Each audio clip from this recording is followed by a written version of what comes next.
Hello, friends.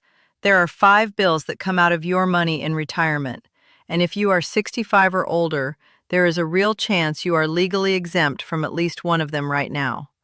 The IRS knows these rules. Medicare knows these rules. Your state tax office knows these rules.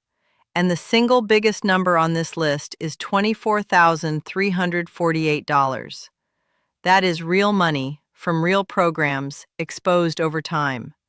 But most of the people who qualify are still paying every one of these bills.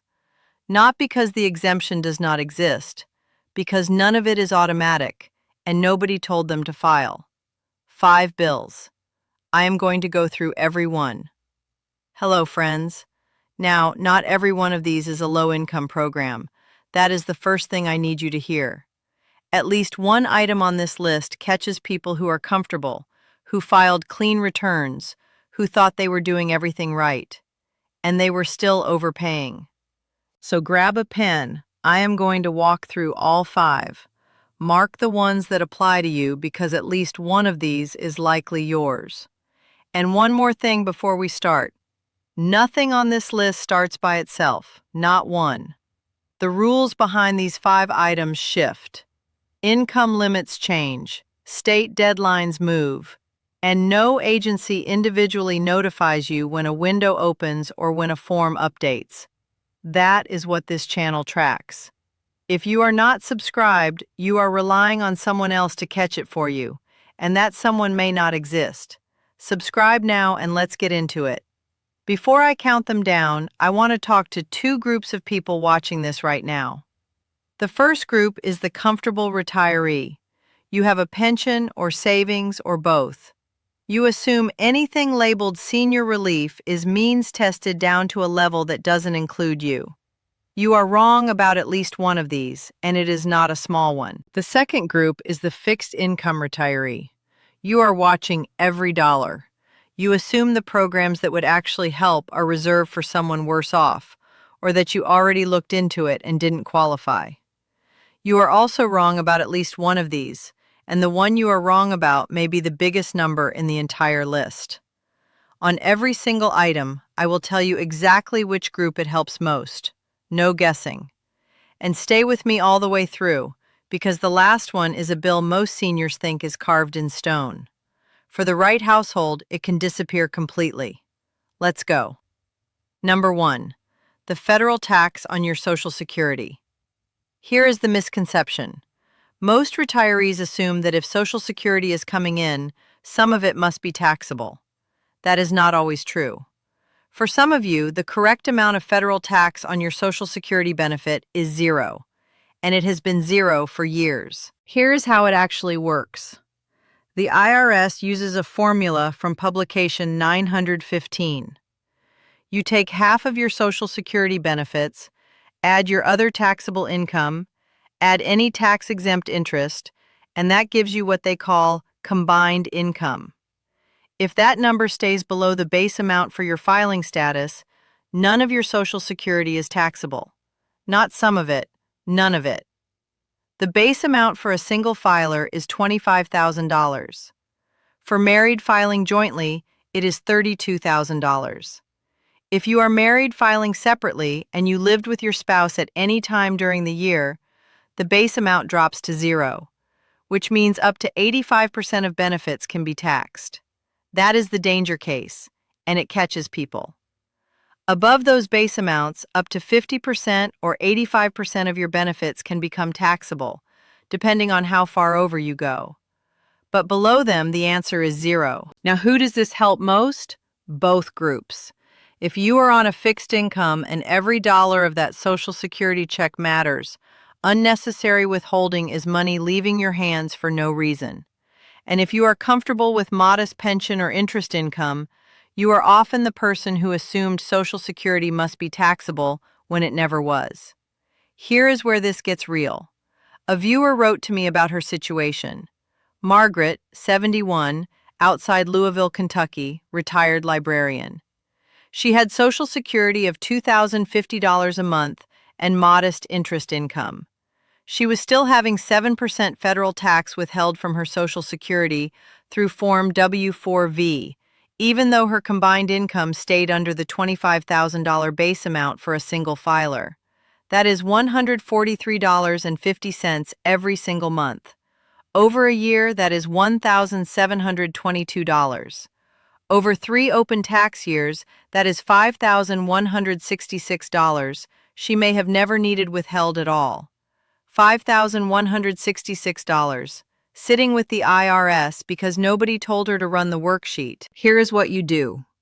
Pull up IRS Publication 915 and run the combined income calculation. If your Social Security should not be taxed, file a new Form W-4V with the Social Security Administration to stop voluntary withholding. You can do that through your My Social Security account online or by calling SSA at 1-800-772-1213. And if withholding was unnecessary in prior years, you can file Form 1040-X to amend those returns and claim the refund. The window is 3 years from the date you filed the original return, or 2 years from the date the tax was paid, whichever is later. That window is real, and it closes. That is number 1. That one puts money back into your check. The next one cuts the tax bill from the other side. Number 2. The federal income tax you may be overpaying because of medical expenses you already had. Here is the misconception. Medical spending is painful, but once you pay it, it is gone, and there is nothing left to do about it. That is wrong. If your unreimbursed medical costs are high enough and you itemize your return, part of that spending can directly reduce the federal tax you owe. The rule comes from the IRS. You can deduct unreimbursed medical and dental expenses that exceed 7.5% of your adjusted gross income. You claim it on Schedule A of Form 1040. And here is what a lot of retirees miss. Your Medicare premiums count as a qualifying medical expense. So do dental costs, hearing aids, prescription copays, and long-term care expenses that were not reimbursed. This is not automatic. Nobody tallies this for you. The tax software does not know what you spent unless you enter every dollar. Who does this help most? Fixed income retirees. When medical spending is eating into a tight budget, this is the item that gives part of it back. But only if you itemize, and only if your costs clear that 7.5% floor. Let me show you the math. Say your adjusted gross income is $50,000. The 7.5% floor is $3,750. If your unreimbursed medical costs for the year were $15,000, the deductible amount is $11,250. At an illustrative 12% marginal tax rate, that deduction is worth about $1,350 for 1 year alone. $1,350. And if you missed it in prior years, the same amended return window applies. Form 1040-X. 3 years from filing or 2 years from payment, whichever is later. Over 3 open years, that could be $4,050. Here is your action step. Total every unreimbursed medical cost for the year, including your Medicare premiums. Then have the return run both ways, standard deduction versus Schedule A. If you use a preparer, say these exact words. Please run my return both ways and include all unreimbursed medical costs, including my Medicare premiums. If the itemized path wins, take it. If you missed it in a prior year, file the amendment. That is number 2. And if you thought this was only for people with crushing medical costs, number 3 changes the picture. Number 3. The federal income tax again, but from a completely different angle. Now, everything I have covered so far sounds like relief for people in obvious strain. Someone whose withholding was wrong. Someone buried in medical bills.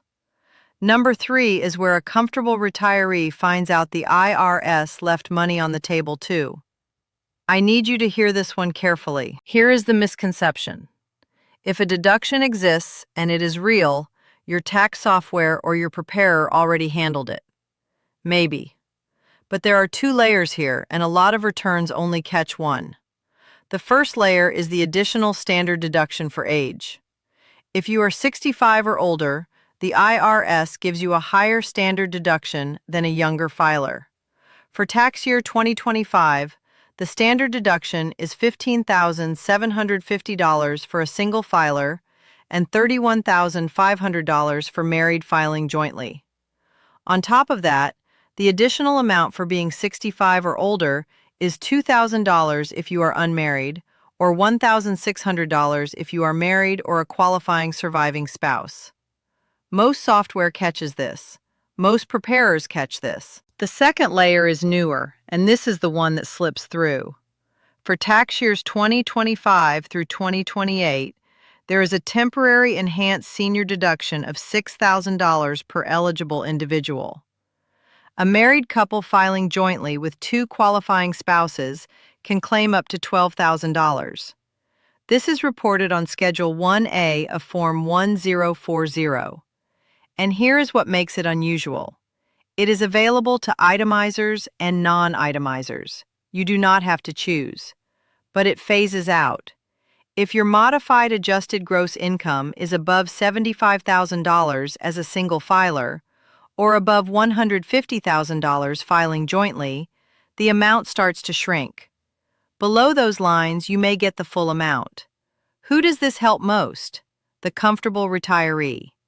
This is the surprise item for the person who assumed anything with the word senior in it must be too small or too means-tested to matter. If you are a married couple, both 65 or older, with income under the phase-out, and nobody claimed this on your return, you left money with the IRS. Here is the math.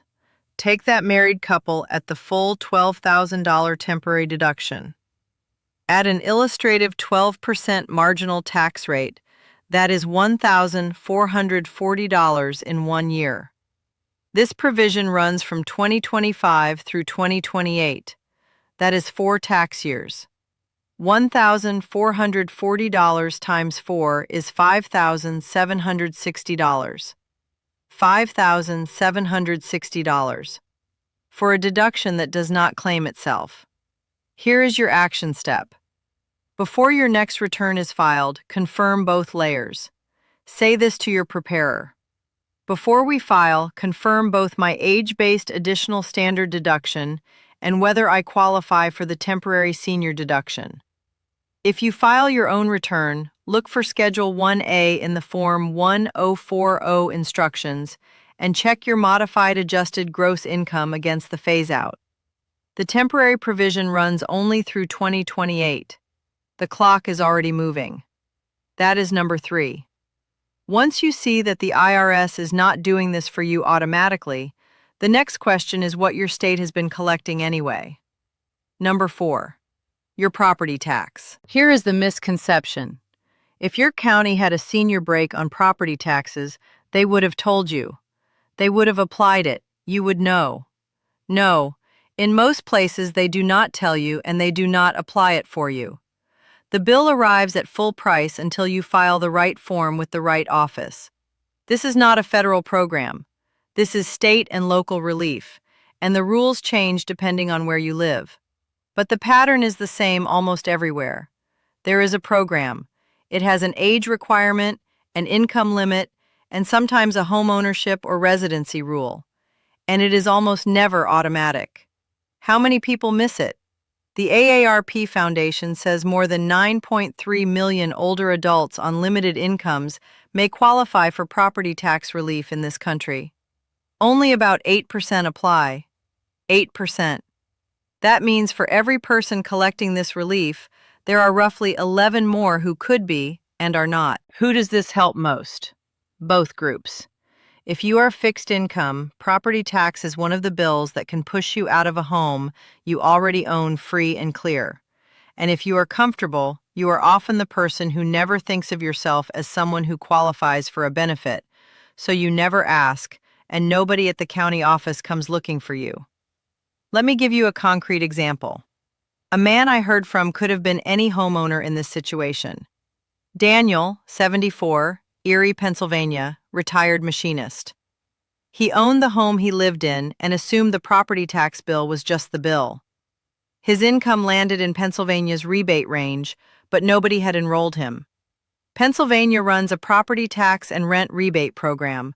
For claim year 2025, a claimant in the $8,551 to $16,040 income band can receive $770. That is $64.17 a month for that year. Money that was sitting in a state program waiting for a form that nobody told Daniel to file. The form in Pennsylvania is PA-1000. The deadline for claim year 2025 is December 31st, 2026. Daniel had time. But he did not know the program existed until someone told him. And even at the national average, older homeowners and renters already using property tax relief save about $440 a year. Stay in the house another 10 years, and that is $4,400. Some state programs return $200 to $6,000, depending on circumstances. $4,400 at the average. And most people never file. Here is your action step. Call your county assessor, your county tax office, or your state Department of Revenue. You can also go to the AARP Foundation Property Tax Aid Program for a free lookup. Use these exact words. What senior property tax relief programs do you have for homeowners over 65, and which of those are not automatic? That second part matters. You are not just asking what exists, you are asking what nobody applied for you. Your deadline depends on your state. Check it. Do not assume you missed it, and do not assume someone else filed it for you. That is number 4. Property tax hurts once or twice a year. The last one is quieter because it leaves every single month. Number 5. Your Medicare Part B premium. This is the one I told you to stay for. This is the bill most seniors think is carved in stone. Here is the misconception. Part B is just a fixed bill everyone on Medicare owes forever. You turn 65, you enroll, and that premium comes out of your Social Security check every month until the day you die. That is how most people understand it. For some of you, that is wrong. The standard Medicare Part B premium for 2026 is $202.90 a month. The Part B deductible for 2026 is $283. Those are the published numbers. But there is a set of programs, Medicare Savings Programs, that can pay that premium for you. Not reduce it, pay it, in full. There are 3 levels. The first is called QMB, Qualified Medicare Beneficiary. If your monthly income is at or below $1,350 as an individual or $1,824 as a married couple, and your resources are at or below $9,950 individual or $14,910 couple, QMB does not just cover the Part B premium. It also covers Medicare deductibles, coinsurance, and copayments. The second level is SLMB, Specified Low-Income Medicare Beneficiary. The 2026 income limit is $1,616 a month individual, $2,184 couple. Same resource limits. SLMB covers the Part B premium. The third is QI, Qualifying Individual. Income limit for 2026 is $1,816 a month individual, $2,455 couple. Same resource limits. QI also covers the Part B premium. And here is something most people do not know. If you qualify for any of these 3, you automatically qualify for extra help with your Part D prescription drug costs. That is a second layer of relief from one application. Now, your state may be more generous than those federal baseline numbers because some states disregard certain income or resources when they run the screening. That means you could be over the numbers I just read and still qualify. The only way to know is to apply and be screened. Who does this help most? Fixed income retirees. This is the surprise for the person who assumed the Medicare premium was just a fact of life that could never change. For the right household, this bill goes away entirely. Here is the math. $202.90 a month.